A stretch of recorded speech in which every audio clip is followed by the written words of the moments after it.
Hello students, आप सभी कैसे हैं? ठीक होंगे, मैं ऐसी आशा करता हूं। प्रिय छात्र छात्राओं, इस वीडियो से पहले मैंने आपको एक वीडियो जो दी है उसमें हमने शुरू किया था ठोसों में अपूर्णता या दोष, डिफेक्ट्स ऑफ दी सॉलिड्स। और डिफेक्ट्स के बारे में, जो ठोसों के अंदर दोष होते हैं, मैंने आपको बताया था। एक बार थोड़ा उसको देख लेते हैं। ठोसों में जो दोष थे वो दो प्रकार से बताए थे, स्टाइकियोमेट्री बिंदु दोष और नॉन स्टाइकियोमेट्री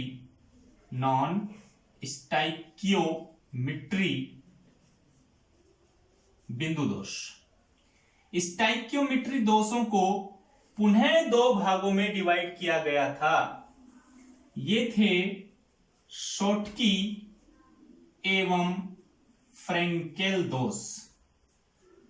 शोटकी दोष एवं फ्रेंकेल दोष दोनों स्टाइकियोमेट्री के अंतर्गत आते हैं। मैंने पिछली वीडियो में आपको बताया था कि दोनों दोष बहुत इंपॉर्टेंट होते हैं, दोनों में अंतर बहुत खास होता है और आपने दोनों में अंतर कर भी लिया होगा। अब इनके बाद जो शुरू होंगे वो होते हैं नॉन स्टाइकियोमेट्री दोष। नॉन स्टाइकियोमेट्री दोषों में भी दो प्रकार के दोष मैंने आपको नोट कराए थे, ऋणायनिक रिक्तिका द्वारा उत्पन्न दोष और धनायन की उपस्थिति के कारण उत्पन्न होने वाला दोष। तो बच्चों, आज हम नॉन स्टाइकियोमेट्री क्रिस्टल में उत्पन्न इन दोनों दोषों के बारे में बात करना चाहेंगे। नॉन स्टाइकियोमेट्री क्रिस्टल वे क्रिस्टल होते हैं जिनमें उनमें उपस्थित धनायनों और ऋणायनों, जो धनायन और ऋणायन होते हैं वो उस यौगिक के, उस क्रिस्टल के रासायनिक सूत्र के अनुरूप ही होते हैं तो वो स्टाइकियोमेट्री होते हैं, और अगर नहीं होते हैं तो फिर वो नॉन स्टाइकियोमेट्री क्रिस्टल होते हैं।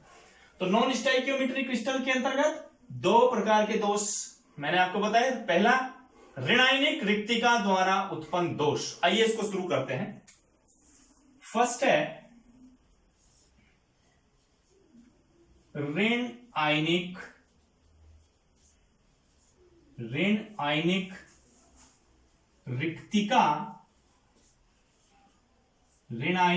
रिक्तिका द्वारा उत्पन्न दोष। ये आपका मेन हेडिंग है, ऋण आयनिक रिक्तिका द्वारा उत्पन्न दोष। बच्चों, आपको ध्यान होगा, मैंने आपको इस प्रकार के क्रिस्टल का एक डायग्राम सबसे प्रारंभ में बताया था। ये जो आपको एक क्रिस्टल दिखता है, ये एक आयनिक क्रिस्टल है। आयनिक क्रिस्टल क्यों है? क्योंकि इसके अंदर आयन उपस्थित हैं। आयन कौन होते हैं? मैं कई बार बता चुका हूं, परमाणु या परमाणुओं के वे समूह जिन पर कोई आवेश उपस्थित होता है उन्हें हम आयन कहते हैं। और आयन आवेश की प्रकृति के आधार पर दो होते हैं, धनायन और ऋणायन। तो चूंकि इसके अंदर धनायन और ऋणायन हमें मौजूद दिख रहे हैं, इसलिए ये क्रिस्टल होगा आयनिक क्रिस्टल।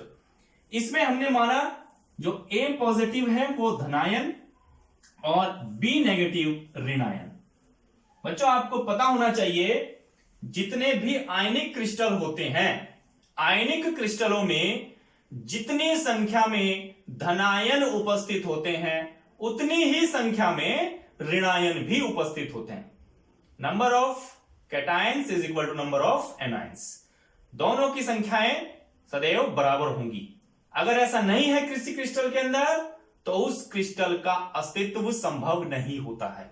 तो अभी ये एक क्रिस्टल आपके पास है, आयनिक क्रिस्टल आपके पास है, और जैसा कि मैंने बताया था, इसमें सभी आयन एक दूसरे के साथ प्रबल आकर्षण बल के द्वारा जुड़े हैं। तो जैसा कि आप जानते हैं, ये क्रिस्टल जो आपको दिख रहा है, ये मैंने आपको बताया था पहले भी, ये क्रिस्टल होता है आदर्श क्रिस्टल, ये आइडियल क्रिस्टल हुआ। अगर ऐसा कोई क्रिस्टल हमारे पास है तो वो आइडियल क्रिस्टल होता है, आदर्श क्रिस्टल होता है, क्योंकि इसमें अभी तक कोई दोष नहीं है। जैसा कि मैंने आपको बताया था पहले भी, शॉर्ट की दोष, फ्रैंकेल डिफेक्ट्स, शॉर्ट के और फ्रैंकेल दोष, जब ये दोष आते हैं तब वो क्रिस्टल आदर्श क्रिस्टल नहीं रहता है। ये आदर्श क्रिस्टल है। हम दोष पढ़ना चाहते हैं ऋणायनिक रिक्तिका द्वारा उत्पन्न दोष, इसी के नाम से पता चलता है ऋण आयनिक, यानी कि कहीं ना कहीं उस आयन की बात यहां पर की जाएगी जिस पर कौन सा आवेश होगा, ऋण आवेश होगा। ऋण आवेश वाले आयन को ऋणायन कहेंगे। तो ऋण आयनिक, ऋण आयन के द्वारा रिक्तिका, रिक्तिका बोलते हैं खाली स्थान, जो होल, बिंदु जो उत्पन्न होते हैं, खाली स्थान जो उत्पन्न होते हैं। और खाली स्थान कब उत्पन्न हुए थे, कब उत्पन्न होते हैं किसी क्रिस्टल के अंदर खाली स्थान? जब उस क्रिस्टल में से कोई आयन अपना स्थान छोड़ करके चला जाता है, बाहर की ओर चला जाता है, या क्रिस्टल में ही कहीं अंतराक्ष में या अंतराकाशी में व्यवस्थित हो जाता है, तो तब वहां पर उसके स्थान पर रिक्तिका उत्पन्न हो जाती है। तो जैसा कि बच्चों इसके नाम से पता चलता है ऋण आयनिक रिक्तिका द्वारा। इस प्रकार के दोष में क्या होगा, ये आदर्श क्रिस्टल है, इस आदर्श क्रिस्टल में से कोई ऋणायन, कोई ऋणायन, केवल ऋणायन, कोई ऋणायन, मान लिया ये बी नेगेटिव, कोई ऋणायन अपना स्थान छोड़ता है और स्थान छोड़ करके वो क्रिस्टल से बाहर चला जाता है। तो जब किसी ऋणायन ने, मैंने आपको बताया केवल ऋणायन यहां पर स्थान छोड़ेंगे, तो जब ऋणायन ने अपना स्थान छोड़ा, स्थान छोड़ने के बाद उस ऋणायन के स्थान पर जहां ऋणायन उपस्थित था, यहां पर ये रिक्ति या क्या कह सकते हैं, छिद्र या होल, ये बन जाता है, रिक्ति या छिद्र बन जाता है। अब क्या होता है, यहां से कोई नेगेटिव आयन बाहर चला गया है, बाहर जाने के बाद क्या हुआ, उसके स्थान पर रिक्ति या छिद्र उत्पन्न हो गया है। यानी कि अब हमारा क्रिस्टल जो एक आइडियल क्रिस्टल था इस घटना से पहले, अब वो आइडियल क्रिस्टल नहीं रहा, अब उसके अंदर कोई ना कोई दोष उत्पन्न हुआ है। दोष उत्पन्न किसके कारण हुआ है, कब हुआ है, जब अपने स्थान से कोई ऋणायन अपना स्थान छोड़ के बाहर गया, उसके स्थान पर छिद्र या रिक्ति उत्पन्न हुई, तब जाकर के ये क्रिस्टल दोषपूर्ण हुआ है। अब बच्चों होता क्या है, मैंने आपको क्या बताया था, किसी भी आयनिक क्रिस्टल के अंदर जितनी संख्या में धनायन होते हैं उतनी ही संख्या में उसमें ऋणायनों का होना बहुत आवश्यक है। यदि इन दोनों आयनों की संख्या परस्पर बराबर नहीं होगी, आपस में बराबर नहीं होगी, तो उस आयनिक क्रिस्टल का अस्तित्व संभव नहीं है। क्यों नहीं है, क्योंकि एक आयन, एक धनायन आकर्षण बल के कारण दूसरे ऋणायन को अपनी ओर आकर्षित रखकर बंध बनाने का काम करता है, जिससे क्रिस्टल के आयन या अवयवी कण एक दूसरे के साथ बंधे रहते हैं। लेकिन अगर इसमें से कोई भी आयन बाहर चला जाए या किसी प्रकार के आयन, धनायन या ऋणायन की संख्या में कोई परिवर्तन हो, तो फिर उस क्रिस्टल के अस्तित्व पर कहीं ना कहीं खतरा होता है। तो बच्चों यहां पर जो बी नेगेटिव आयन है वो अपना स्थान छोड़ करके क्रिस्टल से बाहर चला गया है। जब ये क्रिस्टल से बाहर चला गया तो इस पूरे क्रिस्टल में नंबर ऑफ नेगेटिव आयन, जो ऋणायनों की संख्या है, वो कहीं ना कहीं कम हो गई है। जब ऋणायनों की संख्या कम होती है तो धनायन तो जो के तो है पहले की तरह, लेकिन ऋणायनों की संख्या पहले की अपेक्षा घट गई है। इस घटने के कारण क्या होगा, इस क्रिस्टल के अस्तित्व पर खतरा मंडराएगा, यानी कि ये जो आपका क्रिस्टल है ये कहीं ना कहीं टूट सकता है, बिखर सकता है। अब क्या होगा, इसी कारण जो दोष आया, बी नेगेटिव के बाहर जाने के बाद जो दोष आया, इस दोष की भरपाई करने के लिए इस क्रिस्टल में से नेगेटिव आयन वाले कौन होते हैं, नेगेटिव आयन कौन रखते हैं, इलेक्ट्रॉन्स रखते हैं। तो वो इलेक्ट्रॉन्स इस रिक्तिका को आकर फिलअप करते हैं। क्रिस्टल के अंदर बहुत सारे इलेक्ट्रॉन्स, प्रोटॉन्स ये घूमते हैं, रहते हैं, तो उनमें से इलेक्ट्रॉन आकर के इस रिक्ति को भरता है। इलेक्ट्रॉन के आने से क्रिस्टल पर जो उदासीनता, इसकी जो उदासीनता का इसमें खतरा हो रहा था, उदासीनता इसमें भंग हो रही थी, या उदासीनता इसमें नहीं हो पा रही थी, उदासीन नहीं हो पा रहा था क्रिस्टल, उस उदासीनता को इस इलेक्ट्रॉन के आने से ये उदासीनता बनी रहती है, क्योंकि इलेक्ट्रॉन नेगेटिव आयन होता है, इलेक्ट्रॉन नेगेटिव कण होता है, तो इलेक्ट्रॉन पर ऋणावेश होता है, ऋणावेश होने के कारण ये नेगेटिव आयन की तरह यहां पर व्यवहार करेगा, और इस क्रिस्टल में एक ऋणायन के जाने से जो क्रिस्टल के टूटने का या बिखरने का जो यहां पर एक खतरा था, वो इस इलेक्ट्रॉन के आने से वो चला जाता है। तो बच्चों क्या देखा आपने, मैंने साधारणतः आपको बताया, तो क्या देखते हैं, ऋणायनिक रिक्तिका द्वारा उत्पन्न दोष क्या होता है, जब कोई क्रिस्टल होता है, आदर्श क्रिस्टल होता है, उस आदर्श क्रिस्टल में से कोई ऋणायन अपना स्थान छोड़ करके बाहर चला जाता है, और उस इलेक्ट्रॉन, उस बी नेगेटिव यानी कि जो हमारा ऋणायन होता है, उसके स्थान को भरने के लिए क्रिस्टल में, उनके छिद्रों को भरने के लिए क्रिस्टल में उपस्थित इलेक्ट्रॉन उनके स्थान पर आ जाते हैं।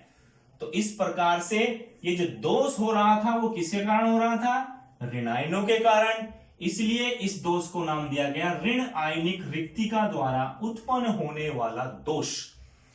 इसमें जो आपके इलेक्ट्रॉन होते हैं, इलेक्ट्रॉन, ये इलेक्ट्रॉन किनके स्थान को आकर भरते हैं, ऋणायनों के स्थान को, ऋणायनों के द्वारा जो रिक्तियां हुई उन स्थानों को आकर इलेक्ट्रॉन ने भरा है। इन इलेक्ट्रॉनों को, वे इलेक्ट्रॉन जो इन ऋणायनों के द्वारा उत्पन्न होने वाली रिक्तियों या छिद्रों का आकर भरते हैं, उनको नाम दिया जाता है एफ सेंटर, एफ केंद्र, एफ केंद्र, एफ केंद्र कहलाते हैं। यह परिभाषा आपके यहां पर बहुत इंपॉर्टेंट होती है। एफ केंद्र, एफ सेंटर्स क्या होते हैं, तो किसी क्रिस्टल में, आयनिक क्रिस्टल में ऋणायनों के द्वारा उत्पन्न की गई रिक्तियों को, ऋणायन के द्वारा जो खाली किया गया स्थान होता है, उनको भरने के लिए वहां पर जो इलेक्ट्रॉन आते हैं, वो इलेक्ट्रॉन यहां पर कहलाते हैं एफ सेंटर्स, एफ केंद्र। तो बच्चों ये होता है आपका ऋणायनिक रिक्तिका द्वारा उत्पन्न होने वाला दोष। तो ऋणायनिक रिक्तिका द्वारा उत्पन्न होने वाला दोष क्या है, ये मैंने आपको बताया। इसमें आप ये परिभाषा जरूर इसमें नोट करें, एफ केंद्र, एफ केंद्र किसे कहते हैं, किसे कहते हैं, ये क्वेश्चन यहां से 1 नंबर का अच्छा बनेगा। एफ केंद्र किसे कहते हैं, मैं पुनः आपको बता देता हूं।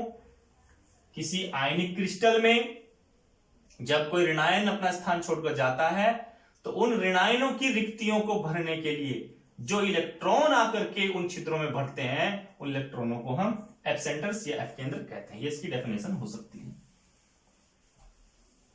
चलिए, ये आपने नोट कर लिया होगा। आपको मैंने कई बार बोला है कि इसको जब भी आप बैठें तो अपना कॉपी पेन लेकर के जरूर बैठिए, थोड़ा समय निकालिए, क्योंकि आप साइंस के विद्यार्थी हैं और साइंस के विद्यार्थी बहुत ही लगनशील होते हैं, बहुत मेहनती होते हैं। जो बच्चे लिखने में या लिखने से थोड़ा डरते हैं या लिखने में आलस्य करते हैं, वो बच्चे थोड़ा पीछे रह जाते हैं। तो मेरी आपको ये सजेशन होगी कि आप जब भी बैठें, आप कॉपी पेन लेकर बैठिए, और जब भी पढ़िए, पढ़ने के बाद भी उसको लिख करके देखिए, प्रैक्टिस करिए, जितना भी हो सके परिभाषाओं को समझने का प्रयास करिए, तो उससे आपको बहुत अच्छे मार्क्स मिल सकते हैं। तो ये हुआ ऋणायनिक रिक्तिका द्वारा उत्पन्न दोष। इसके बाद इसमें सेकंड आता है, इसी का ही सेकंड भाग मैं आपको बताता हूं। सेकंड,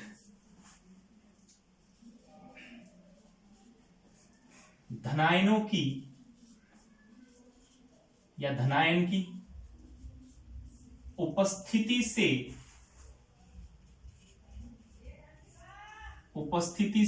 उत्पन्न दोष। धनायन या धनायनों की उपस्थिति से उत्पन्न दोष। ये आप सेकंड नंबर, नॉन स्टाइक्योमेट्री जो क्रिस्टल होते हैं उसमें दूसरे प्रकार का दोष ये होता है। तो ये मैंने आपको यहां पर बनाया वापस वही आइडियल क्रिस्टल। अभी तक इसमें कोई दोष नहीं है। जब ऋणायन बाहर गए थे, उनकी जगह इलेक्ट्रॉन आए थे, तो वो ऋणायनिक रिक्ति का द्वारा उत्पन्न दोष था। शॉर्टकट इफेक्ट्स में क्या बताया गया था, जब धनायन ऋणायन बराबर संख्या में आदर्श क्रिस्टल से चले जाते हैं तो वहां पर शॉर्टकट दोष आ जाता है। और जब आदर्श क्रिस्टल में से कोई धनायन अपना स्थान छोड़कर अंतराकाशी में या अंतराक्ष में व्यवस्थित हो जाता है तो वहां पर फ्रेंकेल दोष आता है। धनायनों की उपस्थिति से उत्पन्न दोष और फ्रेंकेल दोष में लगभग थोड़ी समानता होती है। ये हमारे पास एक आदर्श क्रिस्टल है। इस आदर्श क्रिस्टल में मैंने आपको बताया कोई भी आयनिक क्रिस्टल होता है, कई बार इस बात को बता चुका। आयनिक क्रिस्टल में जितने धनायनों की संख्या होती है उतने ही ऋणायनों की संख्या पाई जाती है। ये संख्या अगर अलग अलग होगी, कम या ज्यादा, किसी की कम किसी की ज्यादा होगी, तो फिर उस क्रिस्टल का अस्तित्व नहीं बना रहता है। तो बच्चों, धनायनों की उपस्थिति से क्या होता है, ये एक आदर्श क्रिस्टल है। इस आदर्श क्रिस्टल के अंतराक्ष में कोई एक्स्ट्रा धनायन आकर के व्यवस्थित होता है। एक्स्ट्रा जितना आदर्श क्रिस्टल के लिए चाहिए होता है उससे अलग अंतराकाशी में या अंतराक्ष भी बोल सकते हैं, उसमें आकर के ये धनायन यहां उपस्थित हुआ। पिछले वाले में क्या हो रहा था, ऋणायन अपना स्थान छोड़ करके बाहर जा रहा था, और यहां पर क्या हुआ, जितने धनायन हमें चाहिए उन धनायनों से अलग एक धनायन आ जाता है, एक्स्ट्रा आ जाता है, और वो अंतराक्ष में या अंतराकाशी में व्यवस्थित हो जाता है। तो इस बार क्या हुआ, इस बार पिछली बार क्या हुआ था, ऋणायनों की संख्या घट रही थी, तब उनकी संख्या को पूरा करने के लिए कौन आए थे, इलेक्ट्रॉन आए थे। लेकिन इस बार क्या हो रहा है, आपको क्या आपको प्रतीत होता है, इस बार इस पूरे क्रिस्टल में धनायनों की संख्या बढ़ गई है। जब धनायनों की संख्या बढ़ गई है, ऋणायनों की संख्या पहले के जैसी बनी हुई है, तो भी क्रिस्टल का अस्तित्व पहले की तरह नहीं बना रहता है। अतिरिक्त धनायन आया, तो अतिरिक्त धनायन अगर आया है तो इसको उदासीन करने के लिए अतिरिक्त ऋणायन की आवश्यकता होगी। तो क्या होगा बच्चों, जब यहां पर धनायन आ जाता है, धनायन के आने के बाद इस क्रिस्टल में से ही एक इलेक्ट्रॉन आकर के अंतराक्ष में व्यवस्थित हो जाता है। ये एक्स्ट्रा धनायन आया, और इस एक्स्ट्रा धनायन की उदासीनता को पूरी करने के लिए एक इलेक्ट्रॉन भी अंतराक्ष में या अंतराकाशी में आ जाता है। ये इलेक्ट्रॉन यहां पर आ गया है। अब आप क्या देख रहे हैं, जब इलेक्ट्रॉन आता है तो इलेक्ट्रॉन पर कौन सा चार्ज होता है, नेगेटिव चार्ज, जबकि जो एक्स्ट्रा धनायन आया था उस पर कौन सा चार्ज बताया गया था, पॉजिटिव चार्ज। तो पॉजिटिव को उदासीन करने के लिए किसकी आवश्यकता होती है, नेगेटिव की। तो यहां पर इलेक्ट्रॉन इस एक्स्ट्रा पॉजिटिव आयन को उदासीन करने का कार्य कर देता है। तो ये दोष आया किससे था, ये दोष आया क्योंकि इस धनायन के आने से पहले ये एक आदर्श क्रिस्टल था। इस आदर्श क्रिस्टल के अंदर धनायन प्रवेश किए, और धनायन प्रवेश करके उसने उदासीनता को कहीं ना कहीं खतरे में डालने का कार्य कर दिया। तो इस के कारण, इस धनायन के कारण, इस एक्स्ट्रा धनायन के आने के कारण क्रिस्टल में कहीं ना कुछ दोष आया है। इसलिए इसका नाम रखा गया है धनायनों की उपस्थिति से उत्पन्न दोष। जब एक्स्ट्रा धनावेशित कण, धनावेशित आयन आ जाता है तो उसको बोलेंगे धनायनों की उपस्थिति से उत्पन्न दोष। और जब ऋणायन अपना स्थान छोड़कर जा रहे थे तो ऋणायनों की रिक्तिका के द्वारा उत्पन्न होने वाला दोष। तो यह आपका कहलाता है धनायनों की उपस्थिति से उत्पन्न होने वाला दोष। धनायन आया और उसकी उदासीनता को पूरा करने के लिए एक इलेक्ट्रॉन आया, तब जाकर के ये क्रिस्टल का अस्तित्व बना। इसको आप नोट कर लीजिए।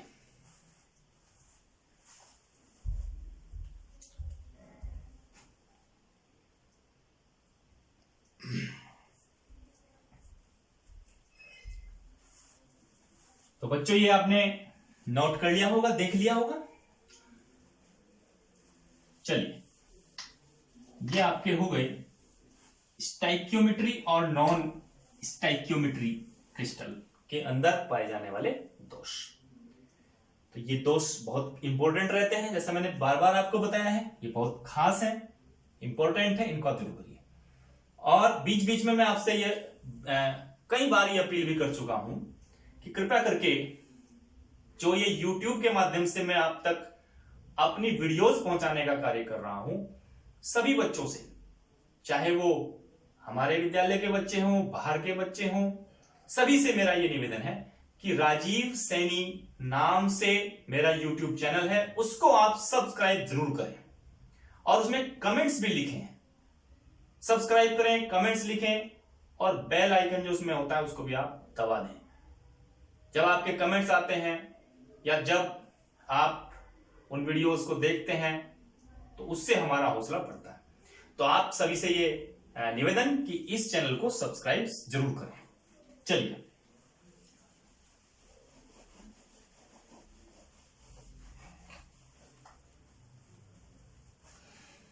आगे बढ़ते हैं।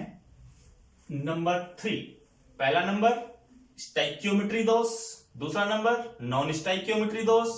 स्टाइक्योमेट्री दो प्रकार के, कौन से? शॉटकी, फ्रेंकेल। नॉन स्टाइक्योमेट्री भी दो प्रकार के, ऋणायनिक रिक्तिका द्वारा उत्पन्न दोष और धनायन की उपस्थिति से उत्पन्न होने वाला दोष। ये दो प्रकार के दोष हम पढ़ चुके। अब तीसरे प्रकार का, थर्ड टाइप का जो आपका दोष यहां पर पढ़ेंगे वो है अशुद्धि दोष। अशुद्धि दोष, ये आपका तीसरा दोष होगा, अशुद्धि दोष। प्यारे बच्चों, अभी तक हमने जितने भी दोष देखे हैं सॉलिड्स के अंदर, ठोसों के अंदर जितने भी दोष अब तक हमने पढ़े हैं, उन सभी दोषों में या तो धनायन ऋणायन अपना स्थान छोड़कर बाहर जा रहे थे या वो अंतराक्ष में जा रहे थे, यानी कि अपनी जो उनकी नियमित व्यवस्था होती है क्रिस्टल के अंदर। आपको पता है किसी भी क्रिस्टल के अंदर जो आपके आयन होते हैं, परमाणु होते हैं, अणु होते हैं, वो एक निश्चित क्रम में व्यवस्थित होते हैं, इसलिए उनको क्रिस्टलीय ठोस भी कहते हैं। तो अभी तक ये धनायन या ऋणायन अपना स्थान छोड़ रहे थे या अंतराकाशी में जा रहे थे, अपनी नियमित व्यवस्था से हट रहे थे, जिनके कारण क्रिस्टल में दोष उत्पन्न हो रहा था। लेकिन अशुद्धि दोष में क्या होगा? अशुद्धि दोष में किसी आदर्श क्रिस्टल में अशुद्धि डाल करके दोष उत्पन्न किया जाएगा। जैसा कि आप देखते हैं, मैं बार बार इसको आपको बनाता हूं। ये अभी हम बना रहे थे, ये कोई आपका एक आयनिक क्रिस्टल है। इस प्रकार से आयनिक क्रिस्टल आप बना सकते हैं। और ये क्या होता है? ए पॉजिटिव, मान लिया बी नेगेटिव, ए पॉजिटिव, ए पॉजिटिव के है तो विपरीत क्या आता है? बी नेगेटिव, और बी नेगेटिव ए पॉजिटिव, बी नेगेटिव। यस, यहां बताइए, ए पॉजिटिव, बी नेगेटिव, ए पॉजिटिव। तो ये इस प्रकार से आकर्षण बल के द्वारा यहां पर जुड़े होते हैं, क्योंकि विपरीत आवेशित जो आपके कण होते हैं वो एक दूसरे को अपनी ओर आकर्षित करते हैं। विपरीत आवेशित, धनावेश वाला ऋणावेश वाले को आकर्षित करेगा, ऋणावेश वाला धनावेश वाले को आकर्षित करेगा। और जब दो कणों के या दो परमाणुओं के बीच आकर्षण बल होता है, उस आकर्षण बल को ही हम बंध कहते हैं, बॉन्ड्स कहते हैं। आप 11th में पढ़ चुके होंगे बॉन्डिंग्स। तो ये बॉन्ड्स वही होते हैं। तो ये आपका एक क्रिस्टल, कौन सा क्रिस्टल है? ये आदर्श क्रिस्टल, इसको मत भूला करो आप, ये आदर्श क्रिस्टल होता है। आदर्श क्रिस्टल किस क्रिस्टल को कहते हैं? जिस क्रिस्टल के अंदर किसी भी प्रकार का कोई दोष नहीं होता है। तो बच्चों, ये इसमें एक आदर्श क्रिस्टल मैंने बनाया। अब इसमें आपको पता है ए पॉजिटिव आपका धनायन होता है और बी नेगेटिव आपका ऋणायन होता है। तो धनायन और ऋणायन, इसमें ए पॉजिटिव धनायन है, बी नेगेटिव ऋणायन, और जितने धनायन होंगे उतने इसके अंदर कौन होंगे? ऋणायन होंगे, तभी वाइडल क्रिस्टल होगा। तो बच्चों, ये एक अच्छा यहां पर आदर्श क्रिस्टल है, इसमें कोई दोष नहीं है। अब क्या किया जाता है, इसमें इस क्रिस्टल में कोई अशुद्धि, सपोज X, ये X है और इस X को हमने लिखा कोई अशुद्धि, इस क्रिस्टल के अंदर डाली और इस क्रिस्टल को अशुद्धि के साथ मिलाकर हमने पिघलाना शुरू कर दिया। क्या बताया मैंने, कोई आदर्श क्रिस्टल है जो A पॉजिटिव B नेगेटिव आयनों से निर्मित है, उस A पॉजिटिव B नेगेटिव वाले आदर्श क्रिस्टल के अंदर हमने एक अशुद्धि डाली जिसको हम बता रहे हैं X, और इस अशुद्धि को इस क्रिस्टल के अंदर डालने के पश्चात हमने इस क्रिस्टल को अशुद्धि के साथ पिघलाना शुरू किया। तो जब ये क्रिस्टल इस अशुद्धि के साथ पिघलाया जाता है, उसके पश्चात कुछ समय के पश्चात जब ये क्रिस्टल के रूप में वापस आता है तो ये देखा जाता है कि जो आदर्श क्रिस्टल के अंदर जो आयन उपस्थित थे, उन आयनों में इस अशुद्धि, जो ये अशुद्धि इसके अंदर मिलाई गई थी, इस अशुद्धि के कण कहीं कहीं पर व्यवस्थित हो चुके हैं। सपोज यहां पे आया, यहां पे आया, तो जो इसके अपने धनायन थे, सपोज A पॉजिटिव, वो हट चुके और उनके स्थान पर कौन आई, अशुद्धि, और यहां भी कौन आ गई, अशुद्धि। तो क्या देख रहे हैं हम लोग, एक अच्छा खासा क्रिस्टल था जिसके अंदर कोई दोष नहीं था, उसमें हमने अशुद्धि को डाला और अशुद्धि को डालने के बाद उसको पिघलाया गया, गर्म किया गया, हीटेड किया गया।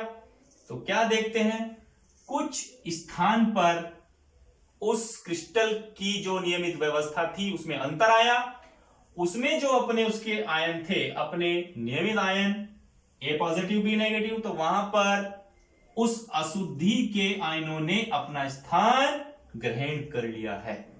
इस प्रकार से आप क्या देख रहे हैं, हमने क्या कार्य किया है, किसी क्रिस्टल के अंदर प्लस क्या डाली गई है, अशुद्धि। आदर्श क्रिस्टल के अंदर मैंने लिखा क्रिस्टल प्लस अशुद्धि, तो किसी क्रिस्टल के अंदर जो आदर्श क्रिस्टल था हमने क्या मिलाई, अशुद्धि।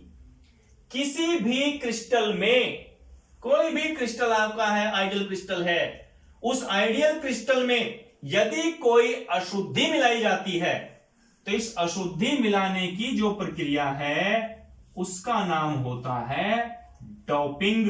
ये शब्द आपको याद कर लेना चाहिए, डोपिंग, DOPING, डोपिंग।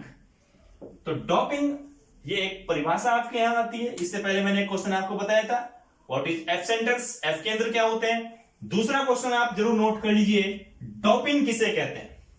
जी मैं यहां लिख देता हूं, क्वेश्चन है, ये दूसरा क्वेश्चन बनेगा डोपिंग। मुझे उम्मीद है कि आप कॉपी में भी लिख रहे होंगे, डोपिंग किसे कहते हैं, ये क्वेश्चन है।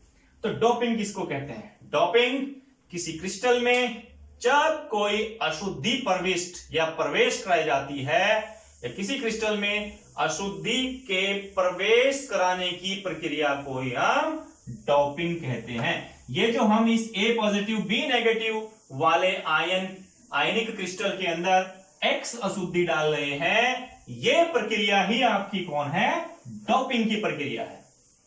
अब बच्चों एक क्वेश्चन जरूर यहां पर आपके भी माइंड में चल रहा होगा कि हमें इसके अंदर, ये आदर्श क्रिस्टल है, इस आदर्श क्रिस्टल के अंदर अशुद्धि डालने की आवश्यकता क्यों पड़ती है, क्या जरूरत थी। एक अच्छा खासा आदर्श क्रिस्टल हमारे पास है, उस आदर्श क्रिस्टल को हम एक दोष वाला क्रिस्टल बनाना चाहते हैं डोपिंग के द्वारा।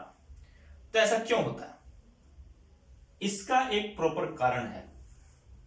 इसका प्रॉपर कारण यह है कि जो क्रिस्टल, हमारे पास कोई क्रिस्टल ऐसा है कि वो विद्युत का सुचालक नहीं है। आप ध्यान से सुनिए, कोई क्रिस्टल हमारे पास ऐसा है, विद्युत का सुचालक नहीं है, उसके अंदर विद्युत की सुचालकता नहीं होती है, चालकता नहीं है। तो चालकता किसके कारण होती है किसी भी क्रिस्टल के अंदर?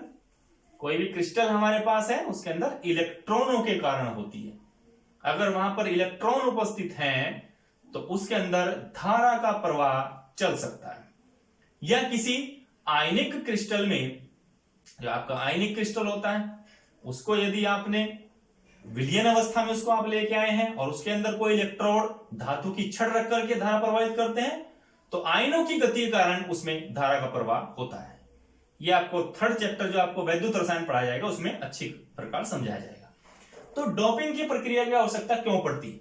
किसी भी विद्युत के कुचालक कह लीजिए या आपका अचालक कह लीजिए, विद्युत के कुचालक या अचालक क्रिस्टल को सुचालक बनाने के लिए या उसकी चालकता को बढ़ाने के लिए, चालकता का मतलब होता है धारा के प्रवाह को बढ़ाने के लिए, धारा उसके अंदर प्रवाहित हो, तो धारा के प्रवाह को बढ़ाने के लिए या उस कुचालक क्रिस्टल को सुचालक क्रिस्टल बनाने के लिए उसके अंदर हमें कुछ अशुद्धियां मिलानी होती हैं। इन अशुद्धियों को मिलाने के पश्चात वो क्रिस्टल कहीं ना कहीं इलेक्ट्रॉन का प्रवाह कराने में सक्षम होता है, जिससे वो अचालक या कुचालक क्रिस्टल सुचालक या चालक क्रिस्टल में परिवर्तित होता है। इसी वजह से अशुद्धि दोष की आवश्यकता पड़ती है।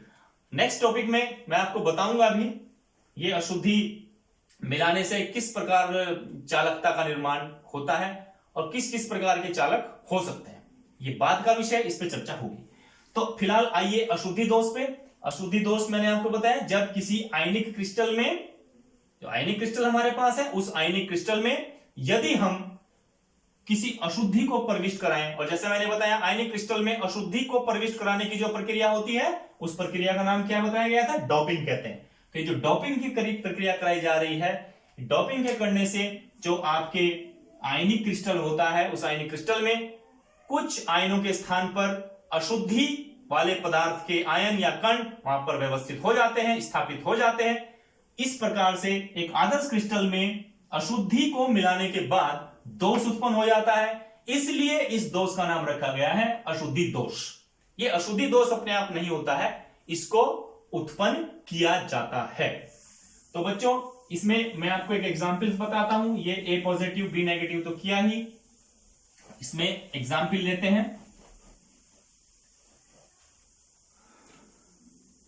एग्जाम्पल के तौर पर NaCl, sodium chloride. Sodium chloride को आप जानते हैं ये दो प्रकार के आयन रखती है, Na+Cl-। सोडियम क्लोराइड NaCl साधारण नमक का क्रिस्टल लिया। अब ये हमारे पास NaCl का क्रिस्टल है। इस NaCl के क्रिस्टल में यदि मैं अशुद्धि के रूप में ये एक पदार्थ मिलाऊं SrCl2, स्ट्रांसियम क्लोराइड SrCl2, तो ये जब मिलाया जाता है तो मिलाने के बाद जो NaCl का क्रिस्टल होता है इसकी चालकता में कहीं ना कहीं प्रभाव पड़ता है। तो देखिए किस प्रकार से होगा ये SrCl2 और इसमें इसका आयनन इस प्रकार से होता है Sr2 plus 2Cl-, strontium 2 positive charge और Cl- 1 पॉजिटिव चार्ज। तो बच्चों ये NaCl को आप जानते हैं हम गोले के रूप में प्रदर्शित कर सकते हैं। ये गोले बनाए गए हैं, इनको आप बार बार प्रैक्टिस कर लीजिए। इस बार A पॉजिटिव B नेगेटिव नहीं है, A पॉजिटिव की जगह कौन आ गया है बोलिए Na+, और B नेगेटिव की जगह कौन आ गया है Cl-। तो जहां हम A पॉजिटिव B नेगेटिव रखते थे तो Na+, Cl-, Na+, यहाँ Na+ आया तो यहाँ क्या लेंगे Cl-, Na+, Cl-। चलिए यहाँ Cl- आया तो Na+, Cl-, Na+। तो यहां भी आकर्षण बल होगा और आकर्षण बल के कारण ये आयन एक दूसरे के साथ जुड़े रहते हैं, प्रबल आकर्षण बल लगता है, मजबूत बॉन्ड्स होते हैं, आयनिक बॉन्ड्स मजबूत बॉन्ड्स होते हैं। इस चैप्टर को समाप्त करने के बाद मैं एक स्पेशल क्लास आपको बताऊंगा बेसिक केमिस्ट्री पे, क्योंकि मुझे पता है कि कुछ बच्चे हमारे ऐसे भी हैं जो इन वीडियोस को देखते हैं जिनका बेसिक अभी तक अच्छा नहीं होगा, तो उनको घबराने की आवश्यकता नहीं है। इसी बीच में मैं किस दिन एक बेसिक केमिस्ट्री पर एक वीडियो बनाऊंगा, लगभग 40 मिनट 45 मिनट के समय की वीडियो होगी, उससे आपको काफी मदद मिलेगी। हम हर एक उस बच्चे के साथ हैं जो ABCD से केमिस्ट्री को शुरू करेगा। तो बच्चों, यह भी आपको पता होना चाहिए इस Na के ऊपर पॉजिटिव चार्ज एक ही क्यों आता है, या SR जो हमने स्ट्रांसियम लिया इसके ऊपर 2 पॉजिटिव चार्ज क्यों आया, या Cl के ऊपर नेगेटिव क्यों आया, या Cl के ऊपर पॉजिटिव क्यों नहीं लेते हैं और Na के ऊपर नेगेटिव क्यों नहीं लेते हैं, ये आपको पता होना चाहिए। नहीं पता तो इसके लिए मैंने बताया छोटी छोटी चीजों की स्पेशल क्लासेस आपको जरूर दूंगा, समय निकाल करके किस दिन एक अच्छी वीडियो इसमें डालूंगा। तो बच्चों, ये हमारा Na plus Cl minus Na plus, ये एक आयनिक क्रिस्टल है, NaCl का क्रिस्टल। और ये NaCl का बताइए किस प्रकार का क्रिस्टल है, आदर्श क्रिस्टल फिलहाल है, ये अभी आदर्श क्रिस्टल है क्योंकि इसमें कोई कमी नहीं है। अब हम अशुद्धि दोष को पढ़ना चाहते हैं, तो NaCl के अंदर हमने किसकी अशुद्धि मिलाई, ये तो क्रिस्टल हुआ, और ये क्या डाली गई, अशुद्धि। तो NaCl और SrCl2 की अशुद्धि को एक साथ मिला करके पिघलाया गया, जैसे मैंने बताया। पिघलाने के बाद क्या होगा, अब क्या बताया था, NaCl के अंदर SrCl2 की अशुद्धि को प्रविष्ट कराया गया है। तो प्रविष्ट कराने की प्रक्रिया का नाम क्या बताया गया था, जब किसी क्रिस्टल के अंदर किसी अशुद्धि को प्रविष्ट कराया जाता है तो उस प्रक्रिया का नाम डोपिंग होता है। तो ये डोपिंग की क्रिया हो रही है।